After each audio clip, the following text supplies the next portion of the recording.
যে লুট, যে জুলুম, যে আগ্রাসন, সাম্রাজ্যবাদী নীতি চালাচ্ছে, এটা বুঝতে হলে আপনাকে অর্থনীতি বুঝতে হবে। যদি ইকোনমিক্স না বোঝেন তাহলে ওদের প্ল্যান গুলো ধরতে পারবেন না। আজ পর্যন্ত কয়জন আলেম আপনাদেরকে বলেছে যে আগামী দিনগুলোতে সমস্ত কাগজের টাকাগুলো উঠে যাবে এবং সমস্ত টাকা হয়ে যাবে ইলেকট্রনিক মানি? টাকা আপনি ধরতেও পারবেন না, টাকা ছুঁইতেও পারবেন না, পকেটেও রাখতে পারবেন না। এক পর্যায়ে দেখবেন যে বড় বড় রাষ্ট্রগুলো সব দেউলিয়া হয়ে যাচ্ছে। বেশি দিন বাকি নাই, অপেক্ষা করতে থাকে। উচিত ছিল যে আলেম ওলামারা এই কথাটা বলে জাতিকে সতর্ক করবে। ওলামায়ে কেরাম নিজেই বোঝে না অর্থনীতি কি জিনিস। আমাদের ইকোনমিক্স দেয়া ছিল সোনার কয়েন আর রূপার কয়েন, ইহুদি খ্রিস্টান সভ্যতা ইচ্ছাকৃতভাবে পরিকল্পিতভাবে এগুলোকে বাজার থেকে তুলে দিয়েছে। আজকে আপনি খুঁজেও পাবেন না একটা সোনার কয়েন, দিনার, একটা দিরহাম খুঁজে পাবেন না। এবং ওই জায়গায় আপনাকে ধরিয়ে দিয়েছে তেজপাতা। তেজপাতা বোঝেন? কাগজের টাকা। একটা এতটুকু কাগজ, এর মধ্যে নাম্বার দিয়ে দিয়েছে। এখন এটা 500 টাকার মান হয়ে গেল, 1000 টাকার মান হয়ে গেল। সার্কাস, বোগাস, হারাম একটা জিনিস। আপনাকে $1 কিনতে হবে 83 টাকা দিয়ে। কি জন্য? আমি আবার 83 টাকা খরচ করে ওর $1 কিনবো কিনা? ও কি আমার প্রভু? তাহলে ওই ডলার কেন্দ্রিক যারা শাসন ব্যবস্থা চালাচ্ছে ওরা কি আমাদের প্রভু? তার মানে আমরা ওদের দাসত্ব করছি, ইকোনমিক দাসত্ব। আপনি 1 কোটি টাকা ব্রিফকেসে নিয়ে যাবেন, ব্রিফকেসে নিয়ে গিয়ে আমাদের সৌদি আরব বা কাতার, কুয়েত, যে কান্ট্রিগুলো আছে, এখানে গিয়ে বলবেন আমাকে তেল দেন 1 লিটার। আপনার ব্রিফকেসে 1 কোটি টাকা, আপনি বলবেন যে আমাকে 1 লিটার তেল দেন, তারা আপনাকে 1 লিটার তেল দিবে না। প্রশ্ন হবে কেন দিবে না? হ্যাঁ, আপনি যদি এখন এই টাকাটাকে ডলারে কনভার্ট করেন, টাকাটাকে ডলারে রূপান্তর করে এবার বলেন যে আমাকে 1 লিটার তেল দেন, ঠিকই তেল দিবে। ডলার ছাড়া তারা তেল বিক্রি করে না। শুধু এই কারণেই সারা বিশ্বে ডলার হয়ে গেছে পেট্রো ডলার। এই তেল এবং ডলার এটা মিলে হয়েছে পেট্রো ডলার।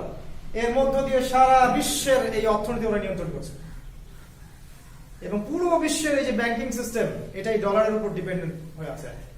যখন ডলার পড়ে যাবে, ব্যাংকগুলো পড়ে যাবে, আর যখন ব্যাংক পড়ে যাবে তখন সমস্ত জনগণ দেউলিয়া হয়ে যাবে। অর্থনীতি না জানলে এগুলো বুঝতে পারবেন না। আমি শুধু ওই সেকুলার অর্থনীতির কথা বলছি না, আমি ইসলামিক অর্থনীতির কথা বলছি। দুইটা একসাথে যখন পড়াশোনা করবেন আপনি বুঝতে পারবেন সারা বিশ্বে প্রতারণা চলছে, লুটতরাজ চলছে। খেয়াল করলে দেখবেন বিশ্বের একটা অংশ দিন দিন ধনী হচ্ছে, ওরা দিন দিন ধনী হচ্ছে, ধনী থেকে ধনী হচ্ছে। আর পৃথিবীর আরেকটা অংশ দিন দিন প্রভার্টি এবং ডিস্ট্রিবিউশনের মধ্যে যাচ্ছে, দরিদ্রতার অতল তলে। অনেক কারণ আছে, এগুলো বলতে গেলে 1 খুতবা চলে যাবে। অর্থনীতি অবশ্যই পড়বেন, কারণ সামনে অর্থনৈতিক আগ্রাসন আসবে। এখন যতটুকু জুলুম দেখছেন এর চেয়ে বড় বড় জুলুম সামনে আসবে, অপেক্ষা করতে থাকেন। করোনার পরে নতুন ভাইরাস আসবে। এই 1 মাস আগেই বলেছিলাম, গত পরশুদিন দেখলাম হ্যাঁ এসেছে অলরেডি। কারণ ভাইরাস এখন ল্যাবেই বানানো যায়, ভাইরাস বানানোর জন্য আলাদা প্রতিষ্ঠান আছে, চাইলেই তারা এগুলো বানাতে পারে। এবং নীরব যুদ্ধ, কেউ টেরও পাবে না যে কি হচ্ছে। শত্রু মরবে, সাপও মরবে, লাঠিও ভাঙবে না, কেউ টেরও পাবে না কে করলো আর কোন দিক দিয়ে মার গেল, কোন দিক দিয়ে মার খেল। ভাইরাস বানানোর বহু প্রতিষ্ঠান আছে এখন, বিশ্বের দিকে তাকিয়ে দেখবেন। আর শেষ জামানায় ভাইরাসের যুদ্ধ হবে, হাদিসে এটাও এসেছে। ইয়াজুজ আর মাজুজের ঘাড়ে আল্লাহ রাব্বুল আলামিন ভাইরাস ক্রিয়েট করে দিবেন, হাদিসে এসেছে। এবং এক ভাইরাসের ধাপাধাপ সব মারা যাবে ইনশাআল্লাহ। এই ভাইরাস ওয়ার সামনে হবে। তো এরপরে আসবে অর্থনৈতিক ডিস্ট্রিবিউশন, এরপরে দুর্ভিক্ষ আসবে এবং এটা কৃত্রিম ভাবে তৈরি করা হবে যাতে বিশ্বের একটা বড় অংশের মানুষ খাবারের জন্য ওদের দিকে হাত পেতে থাকে। এটাই হচ্ছে দাজ্জাল, যে খাবারের পাহাড় নিয়ে ঘুরবে। খুব গভীরভাবে বুঝতে হবে জিনিসগুলো, চোখ কান খোলা রেখে। ইকোনমিক্স আপনাকে পড়তে হবে, তারপরে আপনি পড়বেন পলিটিক্যাল সায়েন্স। এটা কোনো সেকুলার সাবজেক্ট না, এটা ইসলামিক সাবজেক্ট। পুরো বিশ্বের রাজনীতি সম্পর্কে পড়াশোনা করতে হবে। আমরা খালি এখন তোতা পাখির মতো কোরআন আওড়াই। ছেলেকে দিয়েছি হিফজখানায়, ভাবখানা এমন যে আমার একদম সব উদ্ধার হয়ে গেল। আপনার ছেলেটা খালি মুখস্থ করবে কোরআন, এরপর কি? বইটা কি খালি তোতা পাখির মতো পড়ার জন্যই? এটা গবেষণা করবে কখন? এখান থেকে জনগণকে সচেতন করবে কিভাবে? পড়াশোনার সিস্টেমে সমস্যা আছে আমাদের।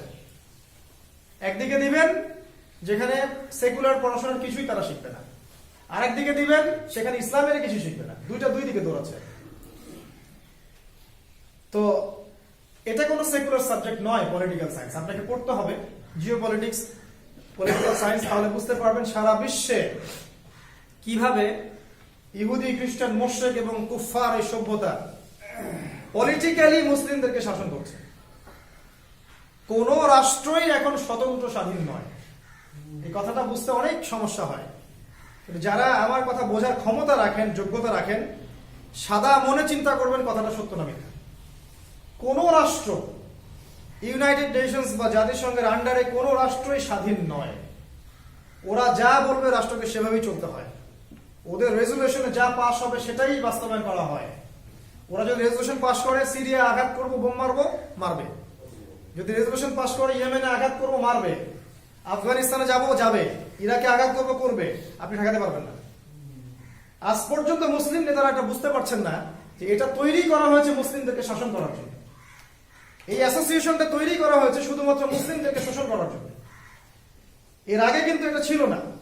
যখন এই দ্বিতীয় বিশ্বযুদ্ধের সময় 1948 এটা তৈরি করা হয়, তার আগ পর্যন্ত মুসলিমরা ছিল খিলাফার অধীনে, স্বতন্ত্র স্বাধীন। এটা যখন থেকে তৈরি করা হয়েছে তখন থেকে এরা পুরো বিশ্বকে নিয়ন্ত্রণ করার একটা একচ্ছত্র অধিকার পেয়ে গেছে। যা বলে তাই। ওখানে একটা ঢিল ছুড়লে তরঙ্গ এদিকে পড়বে। এটাকে বলে গ্লোবালাইজেশন। এটা একটা প্রতারণা, জুলুম।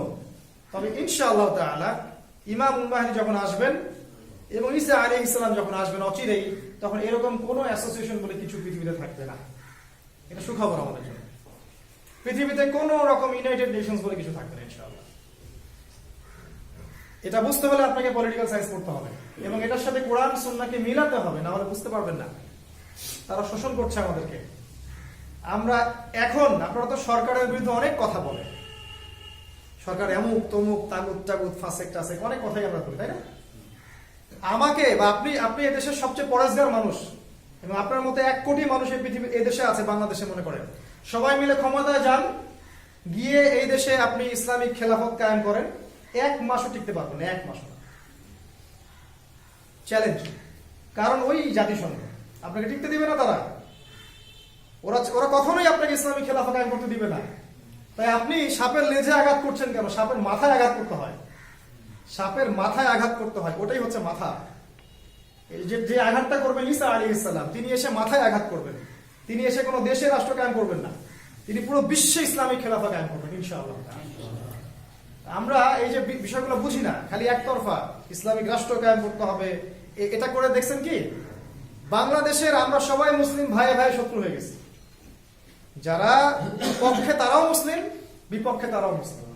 এই মুসলিমকে লাগিয়ে দিয়ে তৃতীয় একটা পক্ষ তারা সুবিধা নিচ্ছে। এটা বুঝতে হলে আপনাকে প্রজ্ঞা লাগবে। আমি গত খুতবায় বলেছিলাম যে পড়াশোনা করে জ্ঞান অর্জন করা যায়, কিন্তু হিকমা, প্রজ্ঞা, নূর আল্লাহর পক্ষ থেকে আসে, এটা অর্জন করা যায় না। এই যে একটা ইস্যু দেখছেন, ভাস্কর্য ইস্যু, মূর্তি ইস্যু, এটা জাস্ট একটা ইস্যু। এখানে ডানে একদল, বামে একদল, উভয়েরই ভুল হচ্ছে, উভয়েরই ভুল হচ্ছে। এই দুই পক্ষের বাইরে তৃতীয় একটা পক্ষ আছে যারা চাচ্ছে যে ঘোলা পানিতে মাছ শিকার করবো। যখন লাগিয়ে দিবে উভয়ের মধ্যে, তখন দেখবেন পিছন থেকে একটা তৃতীয় পক্ষ বের হবে, ওর আর একটা উদ্দেশ্য আছে। আমরা খুব আক্রমণাত্মক ভাবে আগাচ্ছি, ভুল হচ্ছে এটা। আমাদের ইসলামপন্থীদেরও ভুল হচ্ছে, গভর্নমেন্টেরও ভুল হচ্ছে। আমাদের পিছনে একটা শক্তি কাজ করে যারা চায় না যে আমরা কোরআন, সুন্নাহ এবং আল্লাহ তার রাসূলকে নিয়ে বেঁচে থাকি। এটা তারা চায় না। খুবই সাবধানে আপনাকে পদক্ষেপ ফেলে আগাতে হয়। এই কথাগুলো বলার এবং বোঝানোর মানুষ আজকে নাই, অনেক দেরি হয়ে গেছে। আমরাও বয়স অনেক কম, আমাদের কথাবার্তা সবাই ওইভাবে রিসিভ করে না। কিন্তু এতটুকু বলবো ইনশাআল্লাহ তাআলা আগামী দিনগুলোতে এই কথাগুলো বোঝার মানুষ আল্লাহ তৈরি করে দিবেন ইনশাআল্লাহ। আজকে যা দেখছেন সেটা সামনে থাকবে না। এই পড়াশোনাগুলো আপনাকে করতে হবে। এটা হচ্ছে আখিরুজ জামানের প্রথম কাজ। আপনাকে ইলম অর্জন করতে হবে, কোরআনের ইলম, সুন্নাহর ইলম। কোরআন সুন্নাহর সাথে আপনাকে নবীর জীবনী পড়তে হবে, ইসলামের ইতিহাস পড়তে হবে, অর্থনীতি এবং রাজনীতিও পড়তে হবে। এর সাথে জিও পলিটিক্স বলে একটা কথা আছে, ভূ রাজনৈতিক প্রেক্ষাপট, এটা বুঝতে হবে আপনাকে। আরেকটা বিষয় আমি এড়িয়ে গেছি, সেটা হলো সায়েন্স এন্ড টেকনোলজি। এটা খুব ইম্পর্টেন্ট সাবজেক্ট। মুসলিমরা এখান থেকে অনেক পিছিয়ে যাচ্ছে। এই জায়গায় ইসলামের বিরুদ্ধে শক্তিরা এগিয়ে আসছে। দেখুন, আমরা অনেক কথা বলি স্বাধীনতার 50 বছর ইত্যাদি ইত্যাদি। একটা পারমাণবিক বোমা আমরা তৈরি করতে পারিনি আজ পর্যন্ত, একটাও না। ইসলামের বিরুদ্ধে শক্তি যারা আছে তারা শত শত তৈরি করে ফেলেছে এবং ওগুলো তাক করে আমাদেরকে ভয় দেখায়। ভয় দেখায় না, আমার কাছে অস্ত্র আছে, আমি তোকে মেরে দিব, ভয় দেখায়।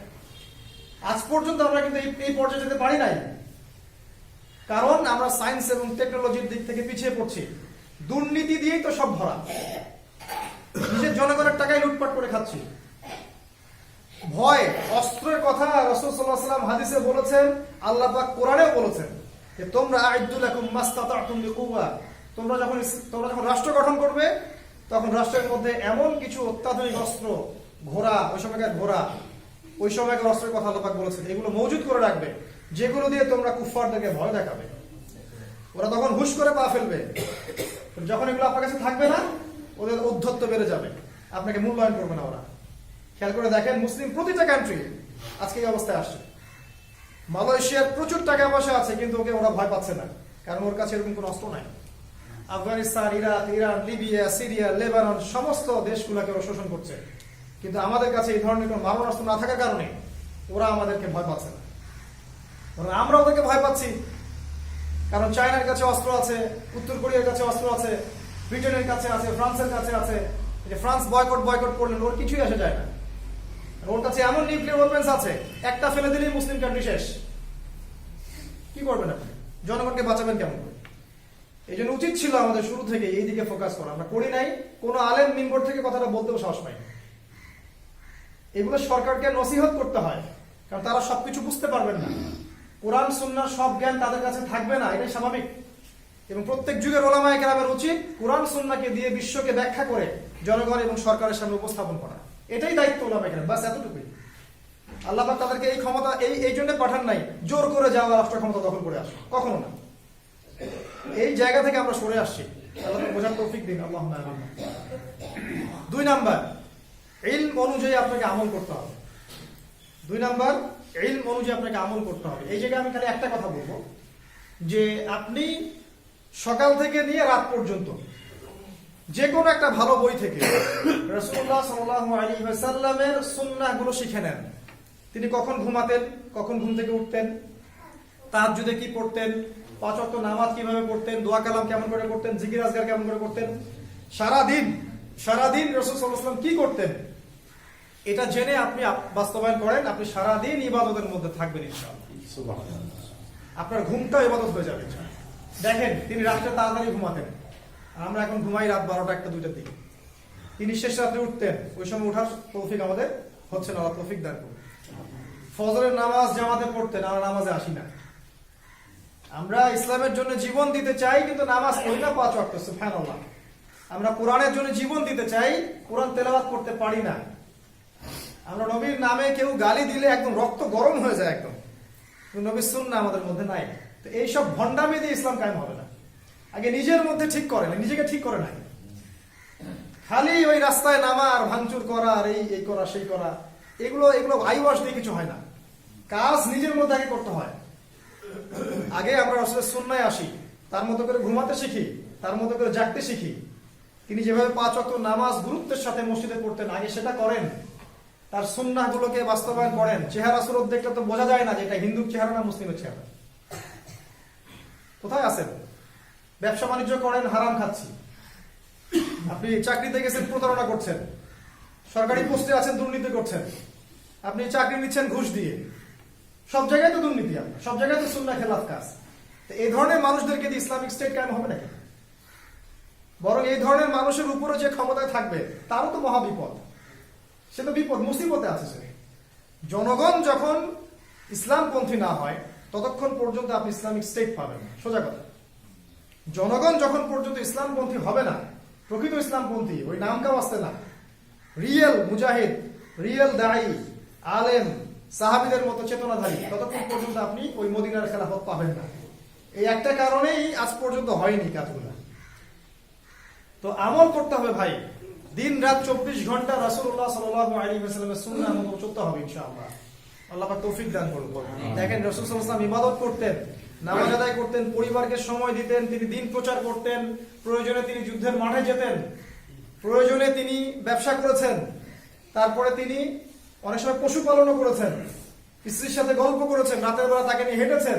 এই সমস্ত সুন্নাহগুলো আপনি শিখে নেন। শিখে নিয়ে আমল করা শুরু করেন, জীবনটা ইনশাআল্লাহ সুন্দর হবে ইনশাআল্লাহ।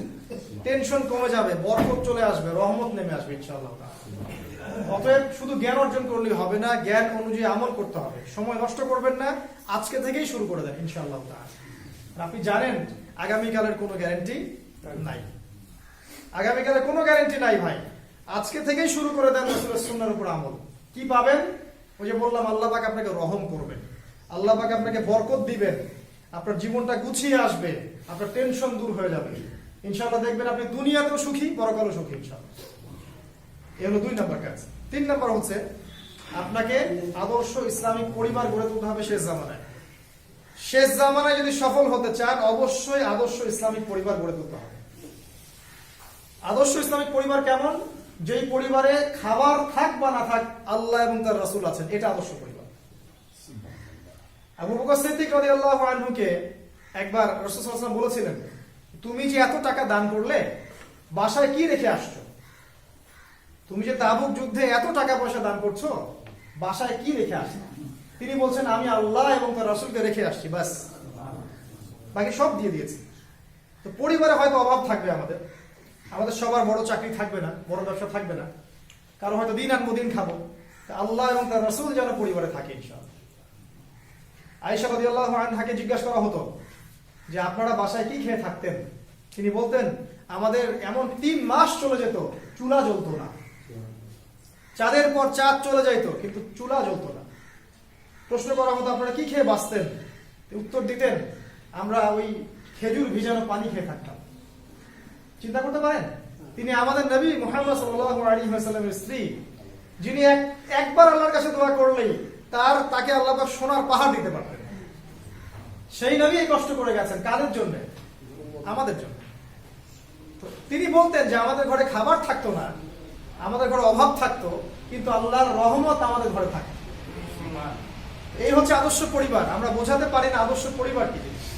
আর যে পরিবারের প্রত্যেকটা সদস্য হবে 5 ওয়াক্ত সালাত আদায়কারী, সিয়াম পালনকারী, যারা দান খয়রাত করবে, যারা কোরআন হাদিসের তালিম করবে, বাসার ছেলে হবে ইসমাইলের মতো আলাইহিস সালাম, বাসার বাবাটা হবে ইব্রাহিম আলাইহিস সালামের মতো, আর বাসার মা যিনি হবেন তিনি হবেন হাজরা আলাইহিস সালামের মতো। কথা কি বুঝতে পারছেন? বাসার ছেলেদেরকে হতে হবে ইসমাইলের মতো, বাবাদেরকে হতে হবে ইব্রাহিম আলাইহিস সালামের মতো, এবং মা যারা থাকবেন তাদেরকে হতে হবে হাজরা আলাইহিস সালাম। এটা হচ্ছে আদর্শ পরিবার। ওই যে বাসার মধ্যে সন্তানে ভেদাভেদ করবেন, সম্পত্তি দিবেন না, বাচ্চা নামাজ পড়ে না সেটা খেয়াল রাখবেন না, বাসায় জুয়া চলছে, বাসায় সুদ চলছে, বাসার ছেলে পেলে পর্নোগ্রাফি দেখছে, হ্যাঁ, বাসার ছেলে জেনা করছে, মেয়ে ওদিকে বেপরদায় ঘুরছে, এইগুলাকে আদর্শ পরিবার বলে না। এই পরিবারের কর্তা কি হবে জানেন? মারা যাওয়ার সাথে সাথেই তাকে প্রশ্ন করা হবে, মারা যাওয়ার সাথে সাথেই, যে তোমার পরিবারের এই অবস্থা, তুমি কি দায়িত্ব পালন করেছিলে? এবং পরিবারের এই সদস্যদের কারণে তাকে জাহান্নামে যেতে হতে পারে। কিয়ামতের মাঠ খুব কঠিন জিনিস। একটা হাদিসে এসেছে, যে সন্তানকে আপনি লালন পালন করছেন, দুনিয়ার দিকে ঝুঁকাচ্ছেন, টাকা খরচ করছেন, জমি বিক্রি করছেন, ওর পিছনে সময় সব নষ্ট করে দিচ্ছেন, এই সন্তান কিয়ামতের মাঠে আপনার বিরুদ্ধে অভিযোগ করবে। সে বলবে যে আমার বাবা আমাকে দিন শেখায় না, এই সন্তান বলবে। অপেক্ষা করেন, দেখে নিয়ে। আল্লাহ রাসূল বলেছেন, এই বাবার কাঁধ মারিয়ে এসে জাহান্নামে যাবে, বাবাকে নিচে ফেলে তার উপর দিয়ে পা দিয়ে এসে জাহান্নামে যাবে।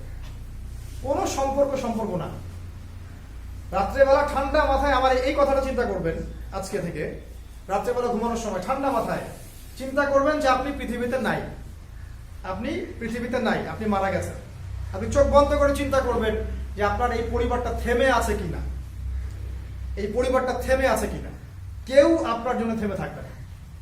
আপনার স্ত্রীর কোনো ব্যবস্থা সে করে নিবে, সন্তানের ব্যবস্থা কোনো না কোনো ব্যবস্থা হয়ে যাবে, আপনার মেয়ের কোথাও না কোথাও বিয়ে হয়ে যাবে, সব ঠিকঠাক মতো চলবে, আপনি পৃথিবীতে থাকবেন না।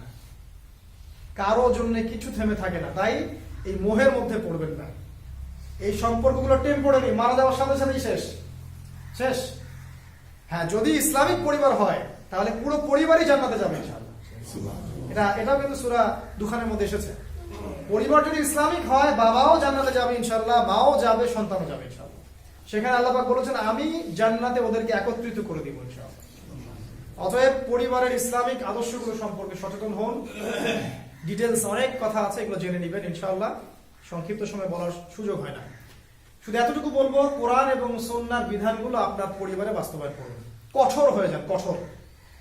হ্যাঁ, আপনি সন্তানকে লালন পালন করবেন মহব্বত দিয়ে, যেখানে কঠোর হওয়ার সেখানে আপনি কঠোর হতে হবে। নামাজ পড়ে না, অত সাদা লাভ দেখানোর দরকার নাই। নবীজি কি বলেছেন? 7 বছর বয়সে নামাজের আদেশ করো, 10 বছর বয়সে নামাজ না পড়লে পিটাও।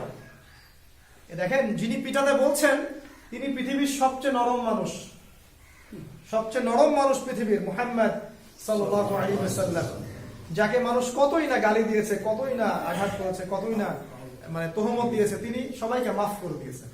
ওই মানুষটা বলছেন যে তোমার সন্তানের বয়স যদি 10 বছর হয় আর নামাজ না পড়ে, ওকে পিটাও, শাসন করো।